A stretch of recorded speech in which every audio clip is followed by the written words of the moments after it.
আমার সোনার বাংলা আমি তোমায় ভালোবাসি। কথাটা কিন্তু এমনি এমনি আসে না, কষ্টে বলতে হয়। কথাটি কিন্তু এমনি এমনি আসে না। আমার সোনার বাংলা আমি তোমায় ভালোবাসি, কিন্তু বাংলাদেশের কিছু কিছু শয়তানের জন্য, খারাপ লোকের জন্য আজ আমাদের বাংলাদেশ এই অবস্থা।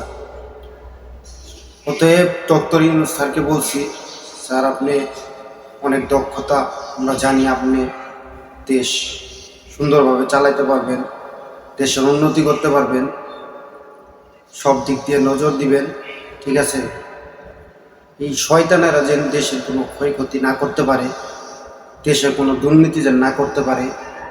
অতএব এই যে ইলিশ মাছ বাঙালিরা ন্যায্য দামে যেন কিনতে পারে, খাইতে পারে, এই ব্যবস্থাটা করে দিবেন। আপনারকে আমরা পর্যাপ্ত পরিমাণ সম্মান করি, মর্যাদা করি। আপনি বাঙালির জন্য একটা গোল মডেল। আপনি যদি বাঙালির জন্য ভালো কিছু করে দিতে পারেন, তাহলে আপনার নাম সারা বাংলাদেশ জুড়ে থাকবে।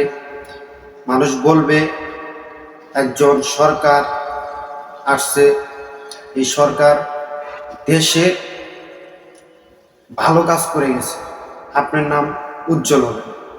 অতএব আপনি ভালোভাবে নজর দিবেন যেন বাঙালিরা ন্যায্য দামে ইলিশটা খেতে পারে।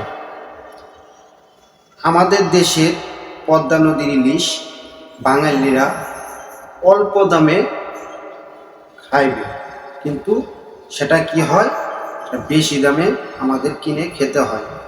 অতএব যারা নিম্ন পরিবারের শ্রেণীর লোক আছে, তারা কিন্তু পদ্মা নদীর ইলিশ খাইতে পারে না। যারা যারা টাকাওয়ালা আছে তারাই খেতে পারে, এছাড়া কিন্তু নিম্ন শ্রেণীর লোক পদ্মা নদীর ইলিশ খেতে পারে না। অতএব আপনি এদিক দিয়ে নজর দিবেন যে নিম্ন শ্রেণীর লোকও পদ্মা নদীর ইলিশ খাইতে পারে, অল্প দামে কিনে আর পরিবার নিয়ে খাইতে পারে। আপনারা আমরা অনেক শ্রদ্ধা করি, ভালোবাসি। আপনি যতদিন ধরে আসছেন দেশে মূলত ভালোই উন্নতি হচ্ছে, দেশ সামনে আরও দিকে অগ্রসর হোক ভালোভাবে, সেটাই আমরা কামনা করি। এবং আন্তরিকতা ভালোবাসা দিয়ে আপনারা যতটুকু সহযোগিতা করার লাগে আমরা করব। দেশের মানুষ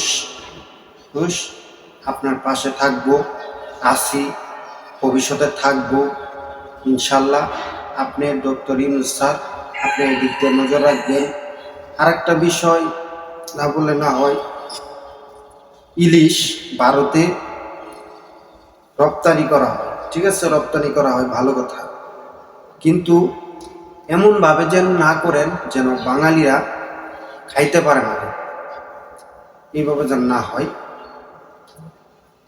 বাঙালি নিজের